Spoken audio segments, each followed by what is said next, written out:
Friends வணக்கங்க. இன்றைக்கி நான் பால் கொழுக்கட்டை தான் செய்ய போகிறேன். நான் எப்படி செய்யணும்னு உங்களுக்கு செஞ்சு காமிக்கிறேன். அது வாங்க வீடியோக்குள்ளே போகலாம். ஒரு கப்பு அரிசி மாவு எடுத்திருக்கேன், பச்சரிசி மாவு.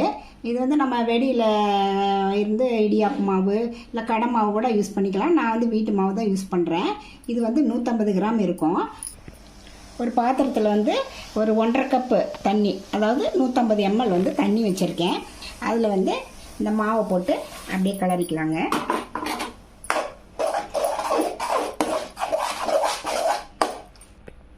இதுக்கு அளவாக உப்பு கொஞ்சமாக போட்டுக்கலாங்க. அப்புறம் நெய் 1 ஸ்பூனு இதெல்லாம் போட்டு நல்லா கிளறி விடலாங்க. இது 1 கப்பு மாவுக்கு 1.5 கப்பு தண்ணி சரியாக இருக்கும். அப்படியே கொஞ்சம் நல்லா எல்லா மாவும் இந்த தண்ணியில் சேர்கிற மாதிரி நல்லா கிளறி விடலாங்க. ஸ்டவ் ஆஃப் பண்ணிவிட்டு அப்படியே ஒரு 2 நிமிஷம் மூடி வைக்கலாங்க. மூடினதுக்கப்புறம் ஆற விட்டு நம்ம ஒரு சின்ன சின்ன உருண்டைகளாக உருட்டிக்கலாங்க.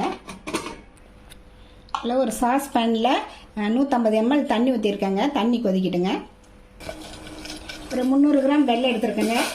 இதோட சேர்த்துக்கலாம். வெல்லம் கரைஞ்சா போதும், பாவு பழம்லாம் வேண்டியதில்லை.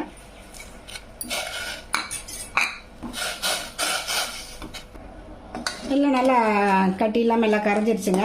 இதை நம்ம ஒரு பக்கம் அப்படியே வச்சிடலாம். அவங்க நல்லா மாவு இப்படி ஆறுனதுக்கப்புறம் நல்லா இப்படி நல்லா அழுத்தம் கொடுத்து பிசைஞ்சோம்னா உங்களுக்கு சப்பாத்தி மாவு பதத்துக்கு இருக்கும். இதை நம்ம இந்த மாதிரி சின்ன சின்ன உருண்டைகளை உருட்டிக்கலாம். நம்மளுக்கு என்ன ஷேப் வேணுமோ அந்த மாதிரி நம்ம உருட்டிக்கலாம். நான் உருண்டையாக உருட்டுறேன்.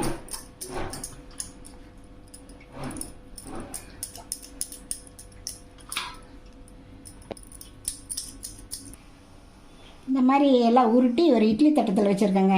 இதை ஒரு 5 நிமிஷம் நல்லா தண்ணி ஊற்றி வச்சுருக்கேன். ஒரு 5 நிமிஷம் இதில் ஆவியில் வேகட்டுங்க.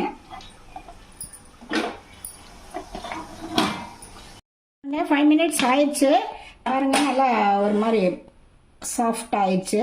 இதை அப்படியே ஒரு பக்கம் வச்சிடலாம். ஒரு பாத்திரத்தை அடுப்பில் வச்சுருக்குங்க. 2வது அரைச்ச தேங்காய் பால் ஒரு 300 ml இருக்குது. அதை ஊற்றிக்கலாம். இதில் பாருங்கள், வேக வச்ச கொழுக்கட்டையை இதோடு சேர்த்து ஒரு 2 நிமிஷம் வேகட்டுங்க.